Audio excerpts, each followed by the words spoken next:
Greetings, friends. Reformed Stoic here, back again with another video. It's been a little bit, I've been a little bit unmotivated in terms of videos. I've rediscovered the joy of video games, but I think I came up with a little something for you. I just finished a book recently on the natural law, and I'm continuing on that, reading through the innovators in natural law. So, to break down this book really quick, it was called Written on the Heart by Budziszewski or something. I'm bad with the names. I'll post a link in the description, or I'll post the name of the book in the description at least. Giving just a quick overview of the book, it goes over basically like the kings of natural law, for lack of a better term. We got to hurry up and get through this, because this is supposed to kind of just be off the dome. I'm not really trying to give a prepared lesson here. But basically, Aristotle, basics before Christ, and then you have Thomas Aquinas, who reconciled Aristotle with the Bible. And then eventually you had John Locke, an Enlightenment philosopher, who, he really wasn't terrible. He should be understood and respected. I think probably that's who I need to read the most, because it'll just give you some great insights on history in the United States. It's decently common knowledge that the Constitution was inspired by John Locke. And I came up with this before I started the video. Something to say about classical liberalism, because, you know, traditionally in my rants I'll go on about how classical liberalism is, you know, cucked and like not based and incorrect, and talk about why I'm more of like a monarchist or something. It's like a TV show that you like, but you're in the later seasons. The best seasons have passed. That's the nicest thing I could ever possibly say about classical liberalism. So, John Locke, he had some flaws. You know, he believed in the tabula rasa, which means that you have a blank mind when you're born, and everything comes from learning, when ultimately I believe in ornate knowledge, rather, which is the more kind of based belief. We gotta hurry up and get through this. I haven't planned like an excellent lesson. This is just off the top on the natural law, what I learned from this book. But you know, John Locke was taking things in a more classical liberal direction, and what I really got from that section is that when you take it to its roots in the early Enlightenment philosophers like John Locke, it wasn't terrible. You know, he was a Christian, it was biblically based, but it was taking things in that more freedom direction. It was holding people less accountable, and I definitely see how it opened the door for bad things as time went on. So the more educated I get on classical liberalism, the more reasonable I become all around, more educated all around. The less I bully classical liberalism, and the more I see how it's one of those like the way to hell is paved with good intentions. So John Locke, and then finally John Stuart Mill, which is like, okay, we're here, we're in hell. so that's the entire book, and then, you know, it goes over like a few modern people at the very end. But the four horsemen of natural law is Aristotle, absolute staple, classic, the original must read. Thomas Aquinas would definitely get my vote for the most based. Maybe low key like Augustine could be in there too, but Thomas Aquinas would be more famous specifically for the natural law. But, you know, reconciling Aristotle with the Bible. And then you have John Locke, inspired our Constitution, classical liberal Enlightenment philosopher, still okay, later season of a show that you like, but, you know, the best is behind us. And then John Stuart Mill which is, I kind of saw it as like a revival of Epicureanism, where everything's about pleasure and happiness, and how can we, through utilitarianism, make everyone equally happy. And there's all kinds of problems with that. That the book, ultimately whoever wrote the book was Christian, and they did a great job dismantling John Stuart Mill. They didn't even really try to be nice. So anyway, what is the natural law? It's in the title of the book. The law that is written on the heart. And it's interesting how I've seen this double-sided coin where on one hand you have atheists appealing to the natural law, maybe without recognizing it, saying the Bible is not needed when it comes to like the 10 Commandments outside of, love God with all of your heart. It's common sense. Everybody knows these things. The Bible is not necessary for this. I don't need your sky daddy to know that I shouldn't steal and commit adultery, which is funny because now we're living in a time when that's really not common sense anymore. We've kind of come full circle. Like what atheists a lot of times don't seem to realize is in pagan times, none of those laws were obvious. And now I think we've circled back around to pagan times where it's like, don't try to force your biblical morals down my throat, you fascist. There's nothing wrong with adultery. I mean, I don't know if I've particularly heard people say that, but that's at least the direction that we're headed in. So that's one side of the coin. The atheists will appeal to it to attack the Bible. But then on the other hand, especially when you're focusing on like Christian natural law, they will say that the greatest use for knowledge of natural law is apologetics. And that's a little bit of what this video is going to be. Ultimately, after I've given you this kind of like basic rundown of natural law, I'm going to try to like use it to get you pumped. And it's going to be like more of a motivational video. But for apologetics, meaning, converting people.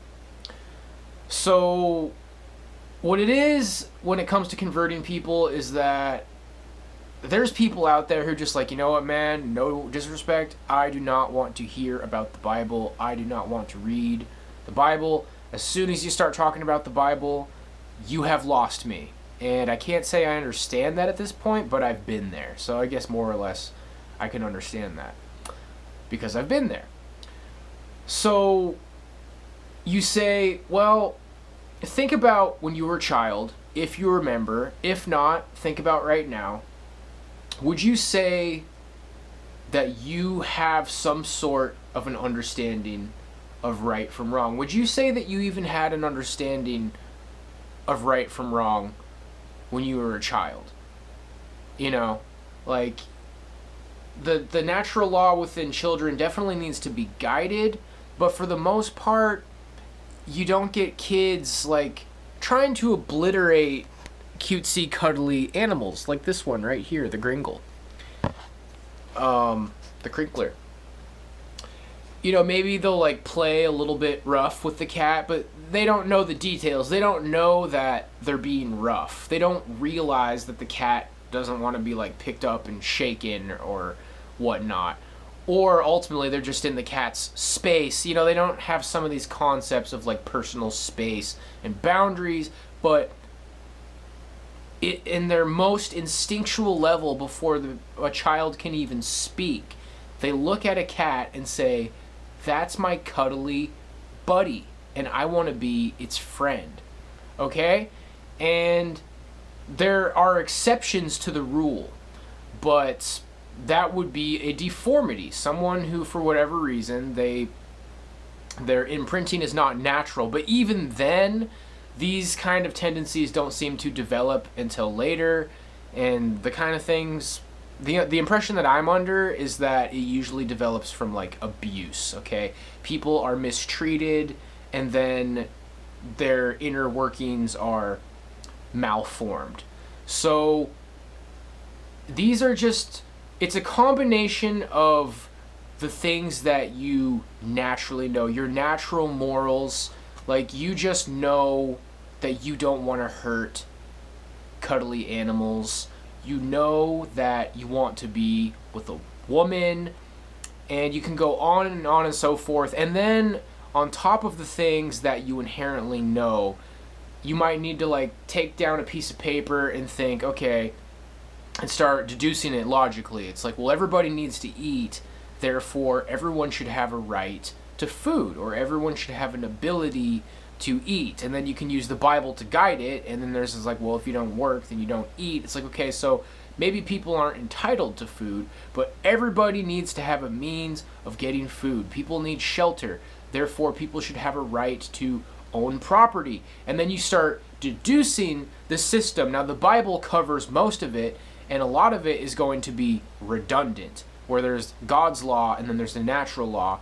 But sometimes maybe a particular aspect isn't covered, at least not as much in the Bible. Well, then you can use logic and just deduce, you know, people are going to need property, shelter, people ultimately want to have a spouse, people want to have a family. So you start developing the system of rights from the natural law. So that's my little off the top of my head lesson on natural law in the first 10 minutes. Now let's get to the meat of what I really envisioned this video being, and it won't be much longer.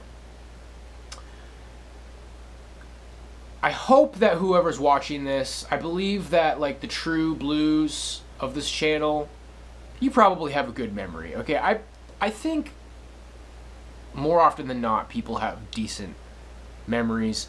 It seems to me, this is at least my anecdotal experience, like when people say they don't have a good memory, maybe it's just because they don't want to be held accountable for things that happened in the past. That's kind of my experience.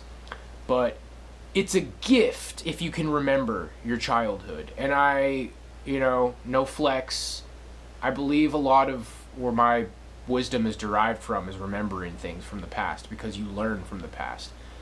And one theory that I wanted to roll out here is the rejection of parents, particularly the father, but really the rejection of your parents. This is something that society has taught us. And one of the titles for the video, I haven't exactly decided the title for this video yet, but it's how the modern world tries to wear away on the law printed on your heart and tries to manipulate the natural law.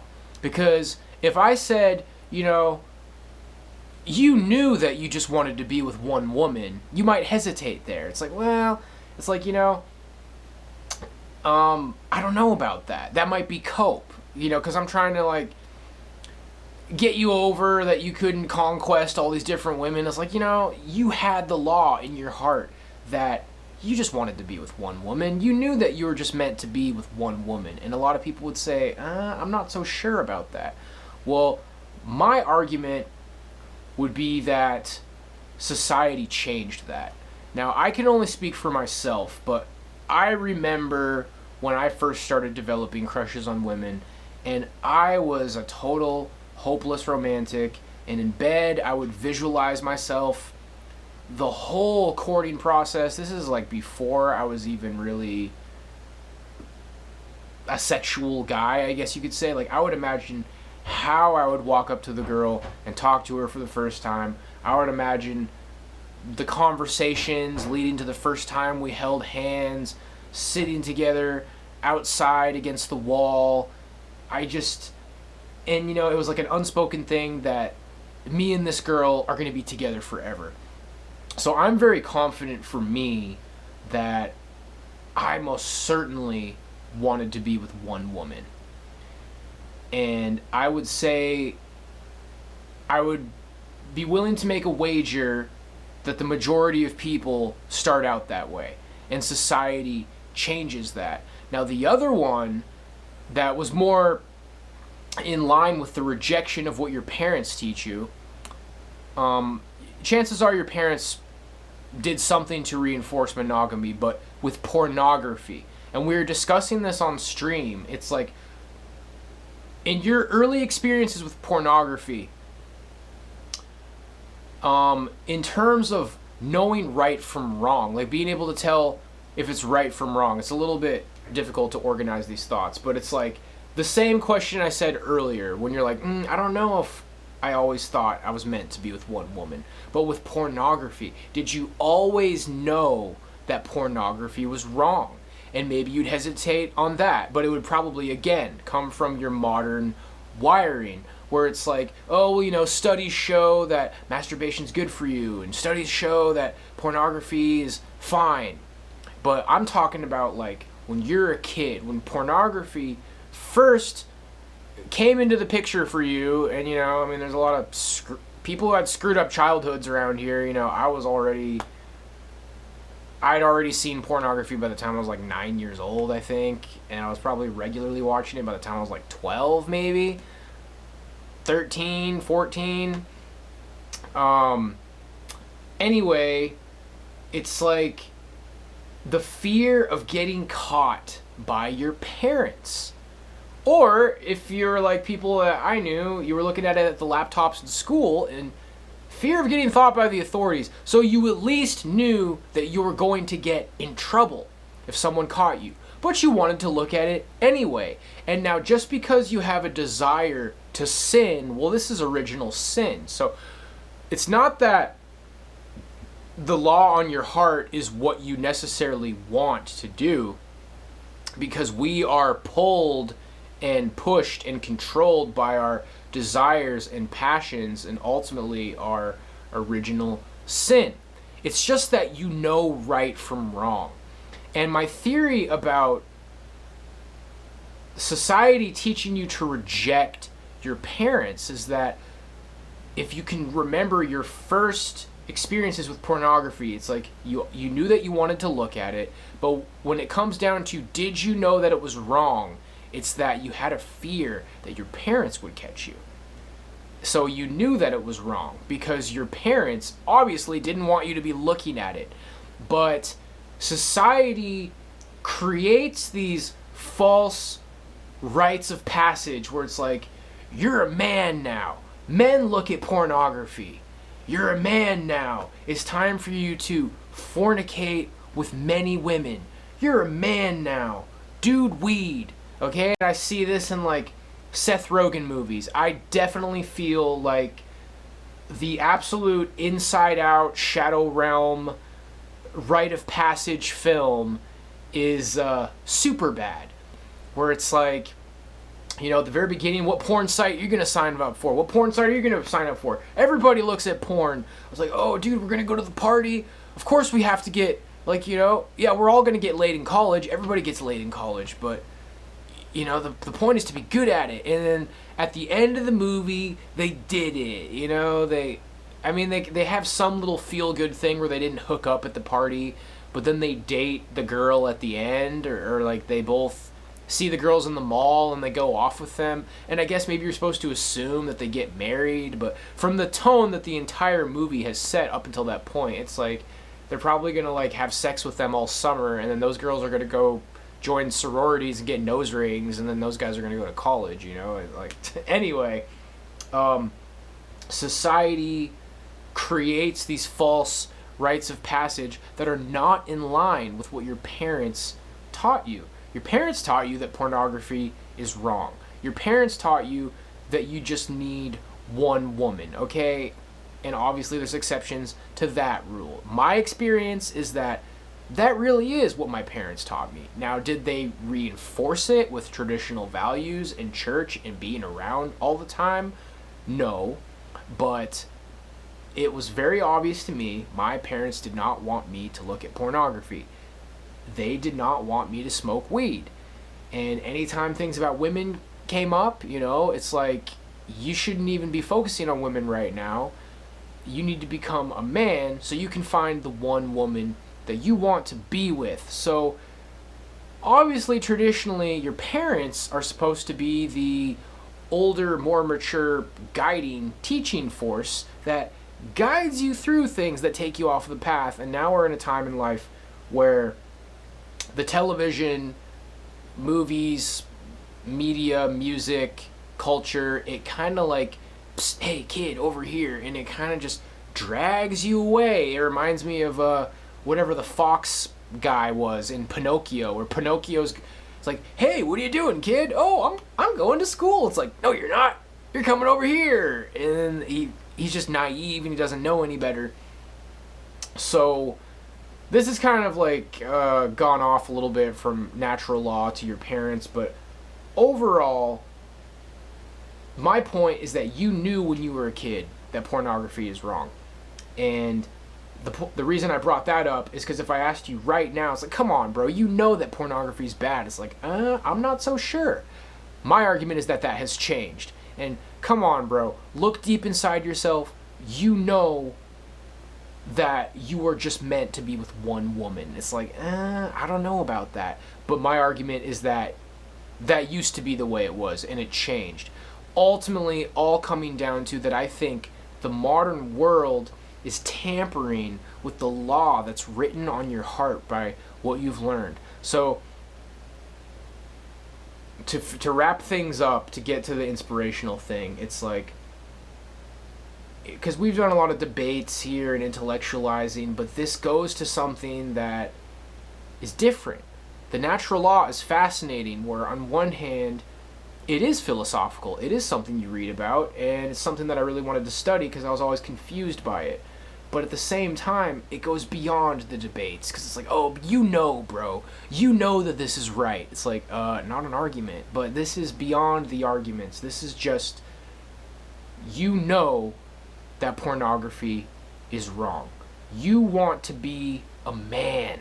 When it comes to, like, be a man, okay? People don't like hearing that, but that's because the people shaming you, they don't really know what a man is, or they don't really care what a man is. When you want to really be a man, this is in terms of function, which is another aspect of natural law. I went over this on stream at one point, and this is, you know, when you start with Aristotle, it's like, what is the function of something? What is something that a knife does that nothing else does? It cuts. So the purpose of a knife is to cut. Therefore, a good knife cuts. Same thing with a chair. What is a chair for that other things aren't? Sitting. So a good chair is a good place to sit. So what does a human do that no one else does? They reason. Therefore, a good human is reasonable, is highly reasonable. What does a man do that no one else does? They are strong. They stand up against corruption. They change things. They have control. There's a lot of things that can go there, but what you want to do is tap into the natural law of objectively what it means to be a man. And then, of course, the biblical law as well. But like I said, there's the people, it's like, bro, no offense, I like your channel, I don't want to open a Bible. I don't want to hear about Jesus. I don't want to hear about the Bible. And, you know, I don't like hearing that. I don't respond well to that. I'm all about Jesus. I'm all about the Bible. But sometimes it's like secular life is over here and then biblical life is over here, and we're trying to reach each other and we just can't. But there's the natural law. The natural law is the missing piece, and oftentimes when you can tap into it and you can kind of like wade through the fog of how life has changed you and how the modern world has manipulated you, you can say to yourself, you know what? I did know that pornography was wrong. I did know that I just wanted to be with one woman. And then you can just keep following that train of thought. It's like, I know that I should be working out every day. I know that I shouldn't be sleeping in. I know that I shouldn't be wasting my time scrolling through YouTube. Like, you already know what it is you need to do. So you don't necessarily need to, like, listen to a million Andrew Tate videos or, you know, I mean, I don't necessarily dislike Andrew Tate. You don't need to watch a bunch of the Chosen Ones videos. I mean, I don't listen to the Chosen Ones because I'm, like, looking for instructions. I'm just, like, getting pumped up. You know, I like to work out to those videos. But, you already know what it means to be a man. You already know what it is you need to be doing. You already know that you shouldn't be looking at pornography. And then, it comes to drugs. I mean, you could take those same arguments from when you were a kid. Chances are, when you were a kid, you went to the DARE classes and you're like, wow, I'm never going to do drugs. Why would anybody do drugs? But then Seth Rogen stepped in. It's like, oh, dude, everybody does drugs. Now, if you're one of those dude weed guys, that's a very difficult place to leave. I'm getting close to making my year off of marijuana video. Look at me calling it marijuana again. I'm basically a year off, and I'll be making that video very soon because we're right around the corner. This weekend will be February. That's a year off of weed for me. And yeah, guys, like the insights, it's not something that you're going to want to necessarily hear. But yeah, it's not like a huge deal. But the point is, guys, you know what it means to be a man. Sometimes it's hard to do it. And by the way, having a lot of friends isn't necessarily it. Sleeping with a ton of women is definitely not it. You don't have to have anybody. So when people say, be fine being alone, I mean, you can honestly be a man who's alone. You probably have this fog in your mind that's making you feel like you're not a man. You are. Be it. Live it. I'm going to do that movie marathon soon. I'll make a post about it. Chuck Norris, Charles Bronson, Steven Seagal, strong silent type movies, guys. Just kind of that aura of like, you've seen some shit in life, you're a little bit jaded, but you have self-improved a lot and you don't need anything from anyone, and you're not afraid to be anywhere, and you're not afraid to take up space, and you're a real man. God bless you, my friends. Hopefully that did something for you. I'll see you next time.